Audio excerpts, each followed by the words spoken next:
Hi, everyone. Cole here with our final midweek message of 2021 from Selkirk United Church. Today is Wednesday, December 29th. We will continue with these midweek messages into the new year too, of course, but this is the last one for this calendar year. I've got a few things to share with you today. The first one is a story, or maybe it's more of a legend. I couldn't verify whether this is fact or fiction, but it certainly sounds like it could be true. As the late Bishop Desmond Tutu once said, the truth has a certain ring to it. And I think this story fits that description nicely. Anyway, here it is. There was a farmer who grew excellent quality corn. Every year he won the award for the best grown corn. One year, a newspaper reporter interviewed him and learned something interesting about how he grew it. The reporter discovered that the farmer shared his seed corn with his neighbors. How can you afford to share your best seed corn with your neighbors when they are entering corn in competition with yours each year? The reporter asked. Why, sir, said the farmer, didn't you know?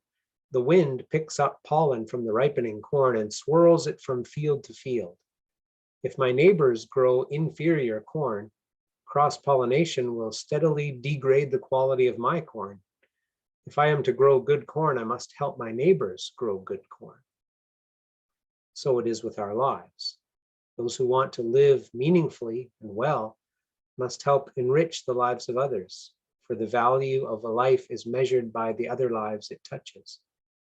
And those who choose to be happy must help others find happiness, for the welfare of each is bound up with the welfare of all. Call it power of collectivity, call it a principle of success, call it a law of life. The fact is, none of us truly wins until we all win. That's from an anonymous author. The next thing I want to share with you is some Christmas Eve service bloopers that other ministers from across the country have shared. Hopefully some of these will give you a bit of laughter to brighten up the end of this challenging year that we have had.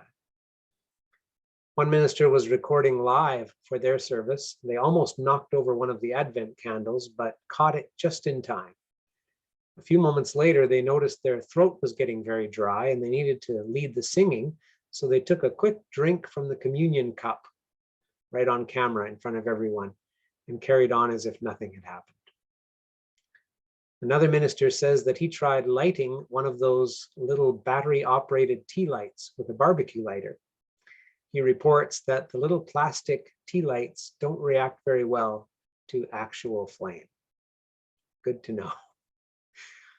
In one service, the scripture reader said that Mary married Jesus instead of Joseph. Another minister did knock over the Advent candles. Another one reported that the scenery that was hanging behind him during live recording fell down right in the middle of the service. A number of ministers reported technology problems, microphones not working properly, etc. One minister told the story of not a blooper as such, but a sweet moment when a family was lighting their candles and the dad was having trouble lighting one of them, and his 5-year-old exclaimed softly, but the microphone still picked it up, "You can do it, Dad." To which the dad replied, "Thanks for the encouragement." To which the 5-year-old replied, "You're welcome." I love that one. And last but not least, someone reported that the Christ candle at their church refused to light. The minister eventually gave up on it after trying and trying and trying to get it to light at the beginning of the service. After the service, it took 3 people working together to eventually get the Christ candle to light, which just goes to show that things do work better when we work together. Sort of reminds me of the first story. And the last thing for today that I wanted to share with you is another quote from Bishop Desmond Tutu, who passed away this past week. The world will sure miss his spirit and his leadership and his sense of humor and his passion for justice and so many things about him.